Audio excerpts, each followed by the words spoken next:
ఇది చూడడానికి ఎంత సింపుల్‌గా ఉందో ఓపెన్ చేసిన తర్వాత అందరికీ నచ్చిద్దండి. ఎందుకంటే ఇది brush paint straight cut.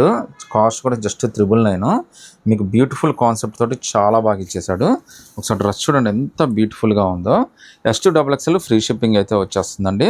Print అయితే మాత్రం చాలా స్పెషల్ అండి. సీక్వెన్స్ వర్క్ కూడా వచ్చేసింది. లుక్ మాత్రం చాలా గ్రాండ్‌గా ఉంది. హ్యాండ్స్ కూడా మనకి ఫుల్ హ్యాండ్స్ అయితే వచ్చేసినాయండి. అసలు డ్రెస్ చూడండి ఎంత బ్యూటిఫుల్ డ్రెస్సో. ఈవెన్ యోక్ పార్ట్ దగ్గర డిజైన్ కూడా చూడండి ఎంత బాగా ఇచ్చాడో అసలు. చాలా మంచి కాన్సెప్ట్ అండి ఇది. జస్ట్ మీకు 999లోనే చాలా గ్రాండ్ లుక్ అండి. మళ్ళీ చున్నీ చూడండి. చున్నీ కూడా మనకి బ్రష్ పెయింట్ చున్నీ. అది కూడా చాలా పెద్ద చున్నీ అండి. జస్ట్ 999లోనే చాలా మంచి కాన్సెప్ట్ అయితే వచ్చేసింది. ఇందులో అయితే టోటల్‌గా 2 కలర్స్ అయితే వచ్చేసినాయండి. ఈ 2 కలర్స్‌లో మీరు ఏదైనా సెలెక్ట్ చేసేసుకోవచ్చండి. జస్ట్ 999 పడుతుంది. అది కూడా మీకు ఫ్రీ షిప్పింగ్ అయితే వచ్చేస్తుందండి. సో చున్నీ కానీ డ్రెస్ కానీ ఎంత బాగుందోనండి. సో నచ్చితే కనుక స్క్రీన్‌షాట్ తీసి వాట్సాప్ పెట్టండి. సింగిల్ పీస్ అయినా కానీ సెలెక్ట్ చేసేసుకోవచ్చు. S2XXL మీకు ఏ సైజ్ అయినా కానీ ఇచ్చేస్తాను.